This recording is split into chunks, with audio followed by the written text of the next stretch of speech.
Kalau bisa Tuhan, aku langsung ada. Kalau bisa. Tapi bukan kehendak kita yang jadi, kehendak Tuhan adanya. Nah, ibu-ibu yang dikasih oleh Tuhan, saya akan bagikan 3 kunci buat kita. Supaya doa kita ini powerful, supaya doa kita ini penuh dengan kuasa. Kita nggak sadar ya, pernah nggak ibu berdoa? Waktu berdoa kok mentok gitu, mentok sampai ke langit-langit kamar kita. Pernah merasakan? Pernah ya? Ada apa ya Tuhan? Kok doanya mentok gitu ya? Saya pernah berdoa. Kok cuma sampai langit-langit rumah? Tuhan ada apa?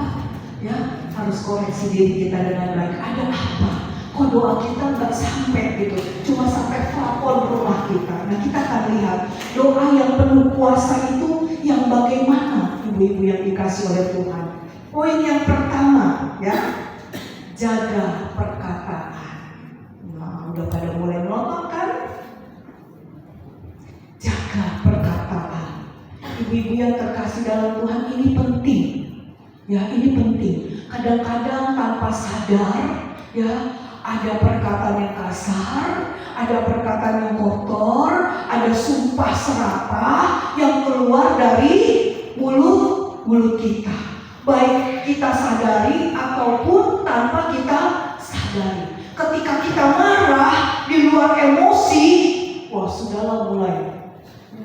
Dasar kamu kecoa gitu ya, dasar kamu semut gitu, disebutin semuanya tuh, diputerin ya. Nah, ibu-ibu yang dikasih oleh Tuhan, firman Tuhan bilang ya, di dalam Efesus 4 ayat 29, jangan, kalau ditampilkan ya, ini, jangan ada perkataan kotor keluar dari mulutmu, tapi pakailah perkataan yang baik untuk membangun, di mana perlu supaya mereka yang mendengarkannya beroleh kasih karunia. Jadi ibu-ibu yang dikasih oleh Tuhan, yang pertama, jaga perkataan kita dengan baik. Walaupun mungkin kita lagi sebel, walaupun mungkin kita lagi kesel gitu ya, tapi tolong kata-kata yang keluar dari mulut kita jangan sampai kata-kata yang kasar, kata-kata yang kotor, kata-kata yang tidak mendatangkan berkat bagi siapa saja yang mendengarkan. Apalagi kalau marahin anak-anak ya, jangan ibu-ibu yang dikasih oleh Tuhan. Ya, tetangga kalau ngomelin anak begini, dasar, bukan kamu lagi ya, dasar, gitu tuh nggak tega ngomongnya gitu, disebutin baby yang itu saya dengerin hari-hari dan betul apa yang diucapkan orang tuanya terjadi. Sekolahnya nilainya cuma lewat. Kalau zaman kita sekolah itu nilainya pas-pasan tuh 6 ya. Bener ya? 6 ya? Tos-tosan kan? Nah, dia bilangnya itu aja. Karena orang tuanya kalau marahin seperti itu. Jadi itu anak gak pernah dapat peringkat yang naik tinggi. Di jalan raya, kalau lagi panas, macet, loyong-loyong pada kebut-kebut, pada mau dulu-duluan, pasti pada ngomel-ngomel di jalan. Gak punya mata ya? Gitu ya, enggak ya? Aduh, yang saya bilang punya matanya ya enggak ya? Kalau anak saya gitu, gak punya mata ya? Sembarangan kata anak saya, diam-diam kita ngomongin jawab, punya pak mata, gitu ya enggak ya? Kadang-kadang sewak gitu ya enggak ya? Tapi Tuhan mengajarkan, jangan sampai ada perkataan kotor, kasar, kebun binatang sampai keluar. Itu orang dulu, itu orang yang tidak percaya kepada Tuhan. Amin ibu-ibu. Ya, kita yang sudah percaya kepada Tuhan, tolong itu dibuang jauh-jauh dari dalam hidup kita, dilepaskan dari dalam hidup kita, karena perkataan-perkataan itu bukan hanya menyakitkan, tapi tidak berkenan kepada Tuhan. Ya. Lalu apa lagi? Yohanes 3 ayat yang kelima dikatakan, tolong ditampilkan, lidah adalah anggota yang paling kecil. Ya, tuh dikatakan lidah walaupun satu anggota kecil dari tubuh, namun bisa memegahkan perkara-perkara yang besar. Lihatlah betapa kecilnya api, ia dapat membakar hutan yang lebat. Jadi ibu-ibu, ya, perkataan yang keluar dari mulut kita ini berbahaya. Ya, ibu-ibu yang dikasih oleh Tuhan, orang bisa ribut karena perkataan yang keluar dari mulut kita. Banyak orang yang nggak ngerti, udahlah ngadu kan nggak apa-apa, bocor mulut dan lain sebagainya. Akhirnya ribut sana ribut sini. Ya, Tuhan mengingatkan kepada kita untuk kita jaga. Loncat dikatakan ayat yang ke-9, 10 bisa ditampilkan. Nah ini, dengan lidah kita memuji Tuhan Bapa kita, dengan lidah kita mengutuk manusia yang diciptakan menurut rupa Allah. Boleh apa enggak ibu-ibu yang dikasih oleh Tuhan? Boleh apa enggak? Dari mulut yang sama, hari ini kita menyembah Tuhan, hari ini kita memuji Tuhan. Sebentar kita keluar kutukan, keluar sumpah serapah dari mulut kita. Tuhan bilang apa? Tidak boleh terjadi demikian. Kita perhatikan dengan baik ibu-ibu. Kalau itu masih ada dari dalam hidup kita, kita harus lepaskan, kita harus buang, kita harus tinggalkan. Kenapa? Doa kita akan menjadi doa yang cuma sampai di pelafon rumah, nggak tembus sampai ke surga. Jadi cuma sampai awang-awang, nggak akan terjadi karena perkataan-perkataan yang keluar dari mulut kita. Jangan sampai satu sumber mengeluarkan pahit dan manis. Nggak ada, ya, ibu-ibu yang dikasih oleh Tuhan. Jadi yang pertama, jaga perkataan kita dengan baik. Walaupun kita marah, walaupun kita kesal, ya, ibu-ibu yang dikasih oleh Tuhan, tetap aja. Ada satu kesaksian, seorang ibu punya anak 4, semuanya lelaki. Kerempongan kayaknya kalau punya anak lelaki banyak gitu ya. Katanya, ya nggak pegel. Kadang ibu-ibu tuh saya tahu karena saya juga ibu, pegel kalau dia belum pulang, lupa. Tapi ibu ini hebat banget, punya anak 4 lelaki. Dia kalau ngomel, dia bukan ngomel, dasar kamu ini enggak. Dia kalau ngomel, dasar kamu dokter ya. Ya enggak, udah yang satu. Terus dia ngomel lagi, dasar kamu insinyur ya. Jadi dia waktu marah, dia mengeluarkan kata-kata yang positif. Dan ibu-ibu tahu apa yang terjadi? Ketika dia lakukan itu, 4-4-nya anaknya jadi punya titel sesuai dengan yang diucapkan oleh ibu itu. Saya sampai kaget. Bisa ya? Saya bilang, tiap kalau anaknya belum pulang udah monggo gitu kan, kita udah WA. Karena HP-nya dipegang Bang Toyib, jadi di WA nggak dibalas, ditelepon nggak diangkat. Enggak ya, Bang Toyib kerjaannya ya. Jadi makan belum pulang-pulang, begitu pulang nggak bisa, begitu buka pintu, ibunya sudah dari depan. Kamu dari mana? Begini, emang kamu? Saya bilang, Tuhan luar biasa ya. Bisa nggak kita marah seperti itu? Ibu-ibu yang dikasih oleh Tuhan, bisa nggak? Bisa nggak? Kalau bisa nanti saya kasih contoh. Bisa nggak? Bisa ya? Harus bisa. Harus bisa. Kenapa? Karena perkataan kita ini memiliki kuasa. Ya, perkataan kita ini memiliki kuasa, ibu-ibu. Ya, perkataan ini memiliki kuasa. Saya satu kesaksian seorang ibu, dia punya anak tangannya begini. Dibawa ke dokter, dokter bingung. Ini masih bayi, mau diapain ya enggak ya? Tangan begini tuh mau diapain? Dilempengin kagak bisa. Dokter cuma bilang ya udahlah Bu, nanti lihat tubuh gede ya. Terus nanti dilihat bagaimana, dilihat tulangnya apa masih bisa dilurusin, apa masih bisa dibetulin. Jadi udah sih itu cuma disuruh pulang. Dia datanglah kepada satu hamba Tuhan. Anak saya tangannya begini.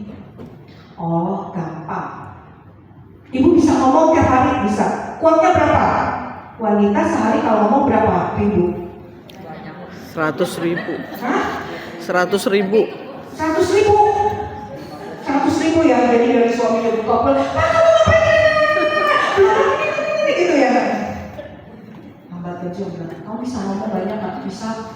Ya mulai sekarang kamu ngomongnya gimana Pak Pendeta? Jadi ngomongnya begini nih ya.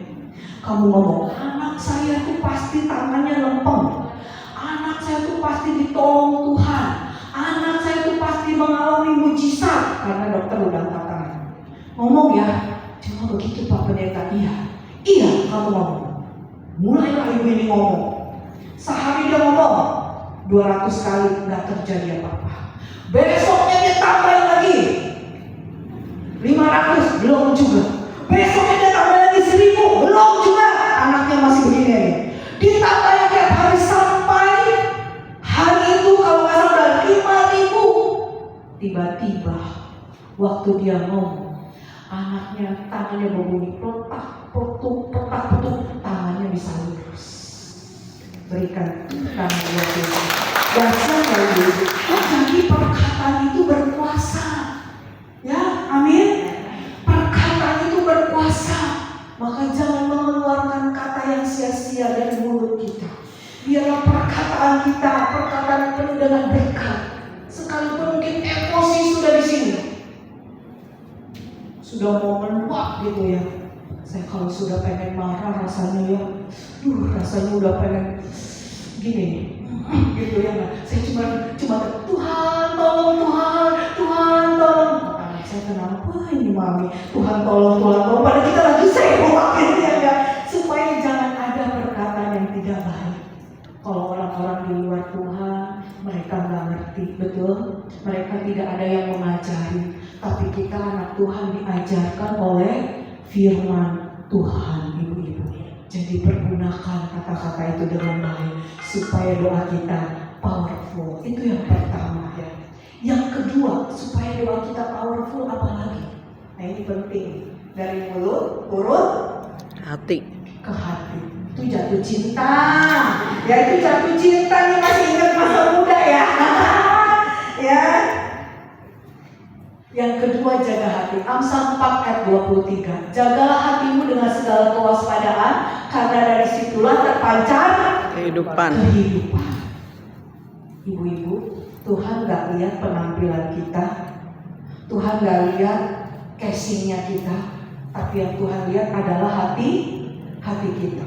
Di depan manusia kita bisa berbohong, di depan manusia kita bisa bersandiwara, tapi di depan Tuhan semuanya transparan, semuanya terbuka. Ya, makanya firman Tuhan bilang, jaga hatimu dengan segala kewaspadaan. Kalau hati kita baik, maka yang keluar dari mulut kita adalah yang baik. Kalau hati kita tidak baik, yang keluar ya tidak baik. Makanya firman Tuhan tidak pernah salah, ya. Firman Tuhan itu tidak pernah salah. Apa yang ada di hatimu itu yang keluar. Kalau di depan manusia bisa bohong, aduh nggak bisa datang, gini, gitu ya nggak ya. Kebetulan saya bagian membesuk gitu ya nggak ya. Kadang-kadang jujur ya, saya sampai kelelahan gitu ya besuk ya.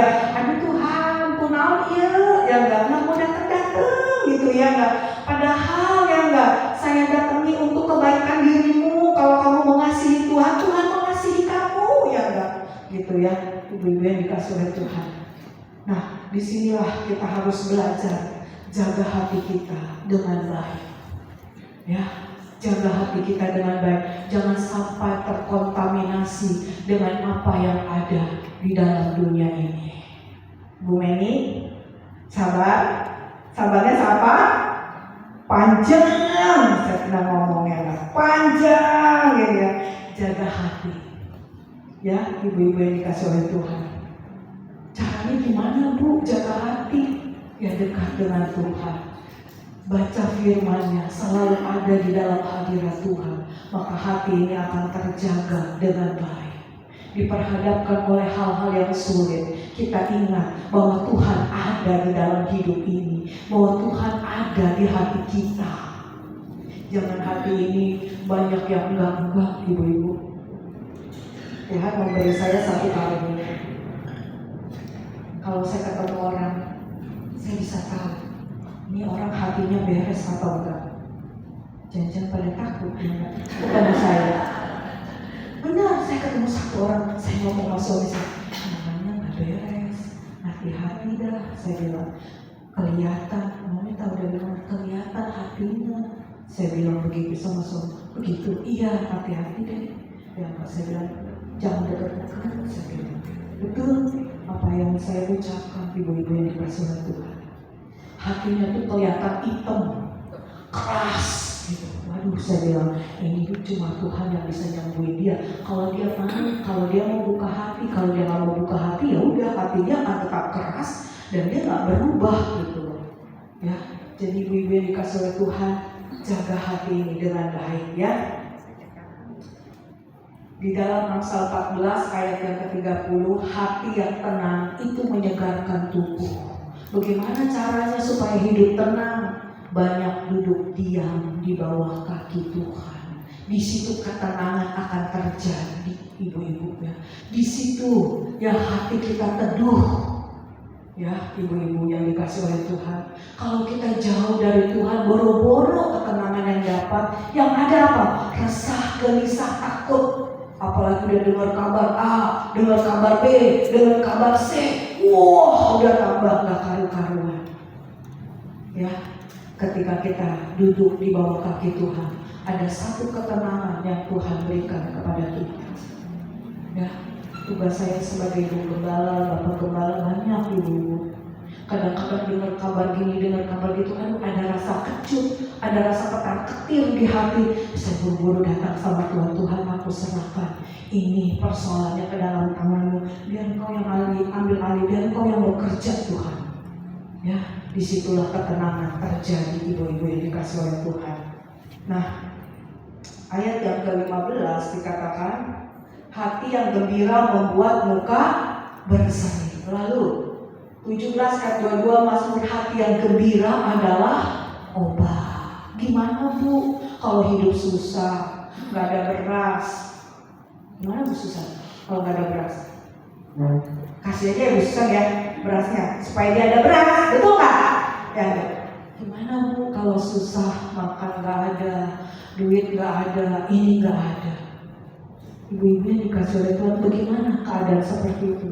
Gak lain gak bukan, kamu datang sama Tuhan. Amin. Datang sama Tuhan. Nanti Tuhan yang tidak kelihatan akan kirim berkat buat kamu. Ada satu orang bilang, saya sudah lama gak pulang kampung, terus saya pengen pulang kampung.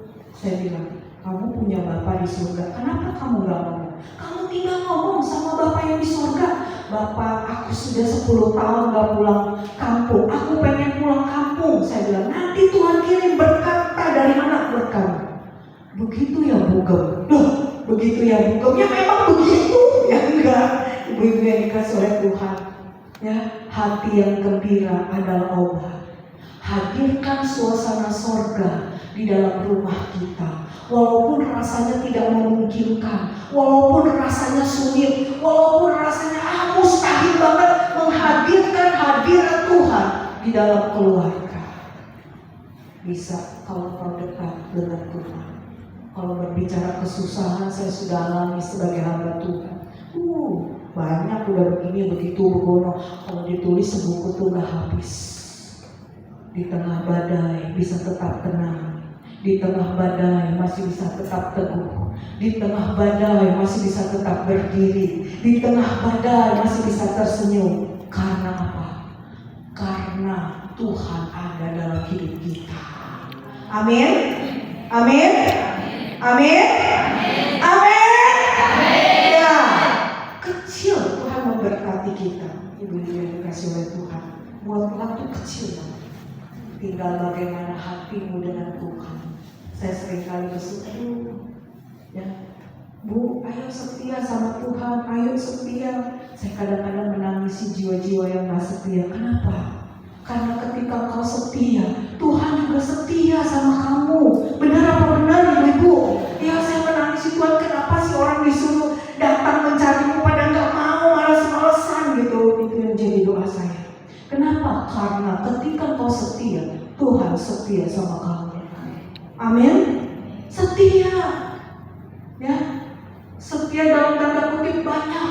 Ibu-ibu yang dikasih oleh Tuhan. Dulu saya ini orang Pantai Costa, ya. Jadi saya lahir dan besar di Pantai Costa. Kalau gembala mengajarkan, kalau cuma hujan rintik-rintik, ya enggak, pakai payung aja ke gereja, ya. Kalau cuma bapil, datang aja ke gereja. Jadi itu sudah terpatri di hati gitu loh, ya. Jadi kita kalau ke gereja jalan kaki, nggak ada yang naik mobil ke gereja, jalan kaki. Zaman dulu itu mau dekat mau jauh gitu ya, jalan kaki itu sudah terpatri, ya. harus setia walaupun susah sekalipun, gitu ya, susah sekalipun setia, cari Tuhan. Ya, ibu-ibu yang dikasih oleh Tuhan, ayo mulai terapkan perkara ini di dalam hidup kita. Kita yang sedang mengalami kesusahan, kita sedang bergumul ekonomi, kesehatan dan lain sebagainya, ayo cari Tuhan dengan sungguh-sungguh. Jangan tinggalkan Tuhan. Kalau kita tinggalkan Tuhan, apa yang terjadi? Kalau kita jauh dari Tuhan, apa yang terjadi? Siapa yang dekat dengan kita? Siapa yang dekat dengan kita? Iblis atau setan kalau kita jauh daripada Tuhan. Ya, ayo ibu-ibu yang dikasih oleh Tuhan, terapkan. Yang kedua, jaga hati dengan baik. Walaupun ada orang ngomongin, sini begini, saya juga sering kali pengen marah gitu, saya bilang, dia papi ke belakang, saya majukan. Dia kagak tahu dia enggak, siapa saya? Emang mami siapa? Ya saya istri kamu. Gitu ya kayak, kadang gemes gitu orang ngomong gitu. Orang sembarangan ya, saya bilang, orang sembarangan, belum tahu ya kalau saya yang maju, ntar saya doain gitu ya. Aduh ya banyak. Jaga hati kita dengan baik. Amin ibu-ibu. Ya, memang gak gampang. Tapi terus minta Tuhan tolong jaga hatiku dengan baik. Jaga hatiku dengan baik. Jaga hatiku dengan baik. Yang ketiga, terakhir, 1 Tesalonika 5 ayat yang ke-17. Ini ayat paling pendek. Dikatakan tetaplah berdoa. Ini harus ada dari dalam hidup kita. Jangan doanya menclok-menclok, hari ini berdoa, besok enggak, besok berdoa, besok enggak. Doa itu sudah menjadi satu gaya hidup di dalam hidup kita. Saya doa sehari 3 kali. Makan pagi, makan siang, makan sore, gitu ya. Yang kelewatan kalau makan aja gak berdoa, gitu ya kayak. Kamu anak siapa? Gitu ya kayak. Dan ada makan di warteg kek, makan di kaki 5 kek, ya kayak. Berdoa, ya. Dikatakan oleh firman Allah, tetaplah berdoa. Artinya doa tidak putus-putus, terus berdoa. Sampai kapan? Sampai terjadi, ibu-ibu. Sampai terjadi. Doanya terus, gak pernah berhenti. Hari ini sudah doa, besok doa lagi, besok doa lagi, besok doa lagi. Selama hayat masih dikandung badan, teruslah berdoa, tetaplah berdoa sampai mujizat itu terjadi. Ibu-ibu, kalau kau sakit, saya mau bilang ya kan, namanya tubuh ini lemah, pasti ada sakitnya, pasti ada kurangnya. Entah encok lah, aduh tangan saya dipakai masa kok encok gitu ya nggak ya, dipakai jalan kaki pegel, wajar ya, karena tubuh ini adalah fana. Tapi kita punya Tuhan. Tuhan bisa mengubah kesehatan kita dengan baik. Amin apa amin? Amin. Ibu-ibu dikasih oleh Tuhan. Kalau berbicara mujizat, itu banyak di Alkitab terjadi. Air berubah menjadi anggur, rasanya gak mungkin. Orang buta bisa melihat, orang lumpuh bisa berjalan. Saya saksinya. Di depan saya orang lumpuh di doa. Begitu kita memuji Tuhan, tiba-tiba dia keluar dari kursi roda, dia angkat kursi rodanya. Mujizat masih ada, ibu-ibu. Bukan dulu, bukan. Saya mau bilang ya, mujizat itu dulu, sekarang, bahkan sampai selama-lamanya. Kalau engkau hidup di dalam doa, maka engkau akan merasakan yang namanya mujizat itu ada dan terjadi. Saya melayani di satu kantor, satu bapak bilang begini, doain saya ya, kenapa? Ini pengurangan karyawan, kalau saya dipecat, saya nanti anak saya gak makan, istri saya bagaimana? Oke, saya habis pelayanan di kantor, saya doa, mari kita gandeng tangan dia, bapak-bapak saya doain dalam nama Tuhan Yesus. Seminggu kemudian dia kasih kabar, ibu, terima kasih ya buat doanya. Kenapa? Saya tidak dikeluarkan, malah saya diangkat.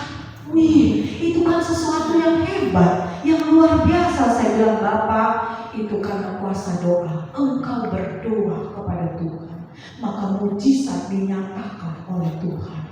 Jadi ibu-ibu yang dikasih oleh Tuhan, ketika kita berdoa minta kepada Tuhan, kita ingin doa kita powerful, yang ini lakukan. Jangan ada perkataan yang sia-sia, jaga hati dan terus berdoa. Maka sesuatu yang besar akan Tuhan nyatakan dalam hidupnya. Sesuatu yang dahsyat akan terjadi buat engkau. Ya, Esther mengalami mujizat. Kenapa? Dia harus menggantikan Ratu Wasti. Tapi bangsanya Yahudi itu diancam akan dimusnahkan oleh Haman. Akhirnya Esther bilang, ya udah kalau gitu puasa 3 hari 3 malam. Makanya terkenal doa puasa Esther 3 hari 3 malam. Boleh nggak FOW kita bikin? Puasa 3 hari 3 malam. Gak boleh makan, gak boleh minum. Ya, gak boleh makan, gak boleh minum. Akhirnya Esther bilang, gak boleh makan, gak boleh minum. Semua umumkan. Mereka mulai berpuasa, mereka berdoa. Waduh, kalau nggak dipanggil aja menghadap, mati hukumannya. Ketika mereka habis doa puasa hari ketiga, Esther bangun bersiap-siap ketemu raja. Begitu ketemu raja, apa yang terjadi? Raja ulurkan tongkat emasnya kepada Esther. Ada apa, Ratuku? Wah, saya sampai merinding. Saya bilang, Tuhan, yang begini kami perlukan. Amin. Yang begini kami rindukan, Tuhan. Hana berdoa, minta anak. Imam Eli bilang, kalau orang mabuk jangan masuk sinagog, jangan masuk rumah Tuhan. Kalau kamu mau mabuk di luar. Bukan, saya bukan mabuk, saya berdoa. Saking pedih hati saya, cuma mulutnya komat kami. Minta anak sama Tuhan. Setahun kemudian di dalam Samuel, kitab Samuel, mengandunglah dan melahirkan seorang anak. Sarah sudah mati haid. Udah mungkin cek dah ke dokter, kalau udah mati haid gak mungkin lagi punya anak. Tapi Tuhan buka rahimnya, dia bisa melahirkan anak. Jadi ibu-ibu yang dikasih oleh Tuhan, hidup di dalam doa itu ya tidak ada ruginya. Ya, ketika kita lakukan kebenaran firman Tuhan, Tuhan melakukan bagiannya buat hidup kita. Hari ini kalau ada di antara ibu-ibu yang sedang bergumul dengan masalah ekonomi kah, masalah sakit penyakit kah, masalah keluarga kah, inilah waktunya kita datang kepada Tuhan. Amin. Kita mau berseru kepada Tuhan karena Dia hanya sejauh doa. Saya mau saksikan ya. Sebenarnya ini udah saya sering kali saksikan, tapi ibu-ibu yang baru datang belum pernah dengar. Keluarga saya, papa mama meninggal karena kanker. Saya 7 bersaudara, saya hamba Tuhan anak nomor 5. Koko saya nomor 1 meninggal. Adik saya yang bungsu dokter meninggal. Umur 33 tahun, kena kanker. Cici saya kena kanker, tapi dia bisa lewati dan lain. Nah, 2 tahun lalu ketika saya sedang berdoa, saya kalau berdoa itu ada tembok. Tiba-tiba, suaranya balik ke saya. Saya ngomong haleluya, balik lagi haleluya. Saya pindah dari sini, saya pindah ke sini. Haleluya, saya berdoa lagi suaranya. Apa saya keluar kamar? Coba saya keluar kali saya ngomong. Masih juga. Ini telinga berdengung keras. Uping. Pokoknya saya pernah bilang, kalau telinga berdengung, hati-hati. Itu kanker nasofaring. Nasofaring itu kanker sini, ke sini, ke sini, ke sini. Panik saya. Waduh, gawat ini. Saya kena. Saya bilang, saya kena ini. Ya Allah. Mulailah besoknya ini kepala sakit, badan menggigil tiap hari. Saya minum obat anti nyeri, bukannya hilang, tambah sakit di kepala saya. Sudah saya buang itu obat. Saya datang sama Tuhan. Saya bilang begini, Tuhan Yesus, Engkau tahu, semenjak aku muda, aku melayani Engkau. Dari umurku belasan tahun, aku sudah jadi guru sekolah minggu. Sampai hari ini aku melayani Engkau. Jadi tubuh ini aku pakai untuk melayani. Kalau sakit seperti ini, bagaimana bisa melayani? Itu yang pertama. Yang kedua, kalau saya sakit seperti ini, berapa banyak orang yang tidak saya doakan? Ibu-ibu kalau saya lihat orang sakit, nanti misalnya ibu punya teman, oh dia sakit, saya nggak tahu namanya, tapi saya dukung doa. Tuhan itu buat dia tuh, saya nggak tahu namanya Tuhan. Saya bilang berapa banyak orang yang tidak saya doakan. Yang ketiga saya bilang Tuhan, selama saya hidup, saya jaga hati saya dengan baik. Saya tidak mau menyimpang ke kiri ke kanan. Saya bilang 3 perkara ini sama Tuhan. Akhirnya Tuhan ngomong, kalau begitu, mulai besok kamu mandi ya pagi-pagi. Aduh, menggigil loh. Basahin kepala. Sama puasa seminggu 3 kali. Dalam keadaan sakit. Puasa seminggu 3 kali. Puasa itu tadi tidak makan, tidak minum.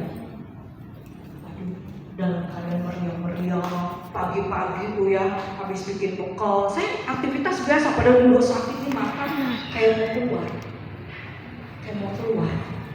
Anak saya bilang, ke dokter. Enggak. Pak Gembala, tolong dalam nama Yesus. Enggak. Mami mau berdoa dulu. Saya bilang, nanti ke dokternya belakangan aja. Saya udah 99% sudah yakin itu. Jadi tiap pagi saya mandi, puasain kepala. Sampai sebasah-basahnya, biur, padahal menggigil, coba bayangkan. Terus puasa seminggu 3 kali. 2 minggu saya puasa, Tuhan kasih lihat penyakitnya, nempel begini. Saya bilang, dari sini ke sini tuh kuat. Dapat minggu ketiga atau keempat, itu mulai kendor. Ikatannya yang tadinya begini, itu mulai begini. Warnanya sudah mulai cerah. Dan ini sudah mulai berkurang sakitnya. Minggu kelima gak terasa apa-apa. Saya ingat awal Februari ada perjamuan kudus. Saya angkat perjamuan, saya minum, gak terjadi apa-apa. Begitu pulang di tengah jalan berasa sini panas sampai ke sini. Kenapa ya? AC-nya kali gedein di dalam mobil, gedein AC, masih tetap panas sebagian ke sini. Ada kurang lebih 1 jam. Akhirnya pulang. Ibu-ibu tahu, sampai hari ini saya tidak merasakan apa-apa lagi. Haleluya. Kalau bukan kebaikan Tuhan. Orang-orang yang mengasihi Tuhan dikasihi oleh Tuhan. Betul? Pak Tony bilang, kalau kita punya Allah, ya, itu kita sayang. Betul? Itu kita. Kalau kita mengasihi Tuhan, Tuhan sayang sama kita. Dia menyertai kita. Tuhan Yesus memberkati. Mari kita bangkit berdiri. Oh, haleluya. Ini waktunya kita berdoa kepada Tuhan. Ini waktunya kita berseru memohon belas kasih Tuhan untuk hidup kita. Kalau kau ingin didoakan, nanti saya akan berdoa buat mereka. Haleluya. Terima kasih Tuhan, terima kasih. Kau bukakan jalan di lautan, mata air di padang gurun, tiada yang sukar di matamu. Ku serahkan hidupku padamu. Kau bukakan jalan di lautan, mata air di padang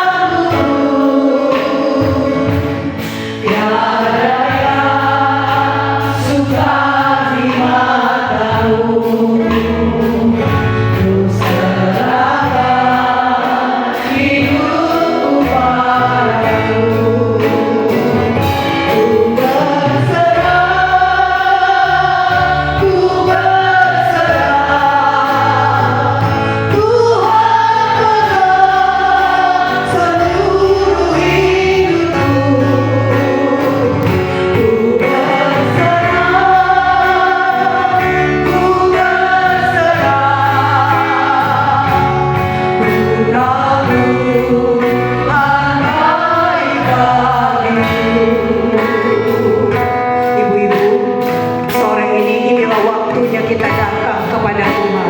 Perbaharui hatimu dengan Tuhan, perbaharui hubunganmu dengan Tuhan. Kalau kau kemarin-kemarin kurang setia, mulai hari ini engkau harus deklarasikan, aku mau setia Tuhan dengan engkau. Aku mau sungguh-sungguh, aku mau cinta engkau dengan sepenuh hati. Haleluya, haleluya. Ku berserah, haleluya. Ku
Terima kasih Tuhan pada hari ini kami bisa berkumpul bersama kepada anak-anak yang mengasihi Engkau. Kami percaya Tuhan, mujizat masih ada terjadi. Amin. Dalam hidup ini kami serahkan semua kepadamu Tuhan. Kami yakin dan percaya Tuhan, orang yang benar-benar berharap bersandar padamu, Engkau pasti akan sembuhkan, Engkau pasti akan pulihkan semuanya. Terima kasih Tuhan Yesus. Pada hari ini juga adalah unta yang PA wanita yang tergelas Tuhan. Kau urapi semuanya yang ada datang di sini. Biar mereka pulang mendapatkan berkat-berkat dari Tuhan, yaitu firman-Mu yang hari ini, yang luar biasa, yang dahsyat, mendapatkan remah daripada mereka untuk mendapatkan kekuatan.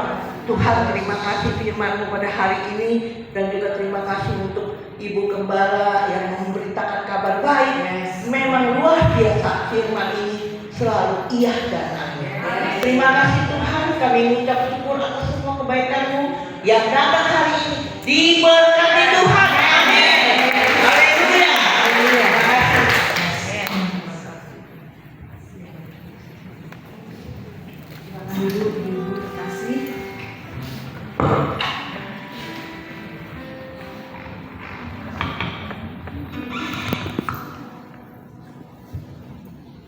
Saya percaya ibu semua diberkati Tuhan, amin. Amin, haleluya. Terima kasih Bu Gembala atas firman-Nya. Sungguh memberkati kita semua ya. Haleluya, saatnya kita akan memberikan yang terbaik buat Tuhan. Mari kita siapkan hati kita berdoa terlebih dahulu. Tuhan, terima kasih banyak Tuhan untuk sore hari ini ya Bapa. Kami sudah memuji Engkau, kami sudah menyembah-Mu Tuhan. Bahkan terlebih penting bagi kami sudah mendengarkan sebagian daripada firman-Mu ya Bapa. Saatnya kami akan memberikan yang terbaik buat Engkau. Biarlah semuanya hanya untuk kemuliaan nama-Mu saja. Terima kasih Tuhan, kami percaya Engkau akan memberkati kami dengan berlipat-lipat kali ganda Tuhan. Terima kasih banyak Tuhan, kami serahkan semuanya ke dalam tangan-Mu Bapa. Hanya di dalam nama Tuhan Yesus Kristus kami sudah berdoa dan mengucap syukur. Haleluya, amin. Saya mohon Ibu Eli, Ibu Helna ya, Ibu Helna untuk Ibu Lena, oke. Silakan Ibu Lena. Mari kita nyanyikan budaya baik bersama kita. Amin, haleluya. Terima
memberkati setiap persembahan kita ya.